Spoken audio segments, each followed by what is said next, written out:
आदित्य ठाकरे सध्या नाशिक दौऱ्यावर आहेत आणि त्यांच्या दौऱ्याचा आजचा दुसरा दिवस आहे। येवल्यामध्ये आज आदित्य ठाकरेंची सभा होणार आहे, तर मनमाडमध्ये कार्यकर्त्यांचा मेळावा सुद्धा ते घेणार आहेत। राष्ट्रवादीच्या जनसन्मान यात्रेनंतर आता आदित्य ठाकरे महाराष्ट्र स्वाभिमान सभा घेत आहेत आणि त्याच दरम्यान आता हा त्यांचा दौरा सुद्धा आहे नाशिकमध्ये।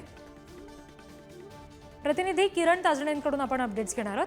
किरण, काय नेमकं वैशिष्ट्य असेल आदित्य ठाकरे यांच्या या विशेष सभेचं? रब्बी कालपासूनच आदित्य ठाकरे हे नाशिकमध्ये आलेले आहेत। सुरुवातीलाच महाराष्ट्र स्वाभिमान सभेसाठी त्यांनी नाशिक हे निवडलेलं आहे आणि यामध्ये नाशिक शहरातून कालपासून याची सुरुवात झालेली आहे।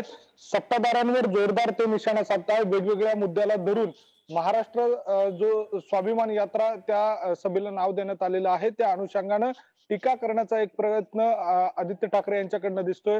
आजची महत्वाची बाब जर बघितली तर यामध्ये प्रामुख्यानं येवला मतदारसंघामध्ये आदित्य ठाकरे यांचा हा दौरा आहे।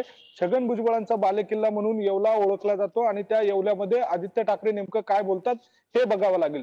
दुसरा मतदारसंघ आहे तो नांदगाव विधानसभा मतदारसंघ। हा सुहास कांदे यांचा बालेकिल्ला ओळखला जातो आणि या सुहास कांदे यांच्या मतदारसंघामध्ये आदित्य ठाकरे नेमकं काय बोलतात हे बघावं लागेल। मागील काळामध्ये ज्या वेळेला आदित्य ठाकरे याच मतदारसंघामध्ये गेले होते त्यावेळेला मोठा राडा बघायला मिळाला होता आणि त्याच सगळ्या अनुषंगानं आजचा हा दौरा आदित्य ठाकरे यांचा अतिशय महत्वाचा आहे। या दौऱ्यामध्ये आदित्य ठाकरे नेमकं काय बोलतात हे बघणं महत्वाचं असेल। अगदी, आणि दिवसभरातले त्याचे अपडेट्स तुमच्याकडून घेऊ किरण। धन्यवाद दिलेल्या माहितीसाठी।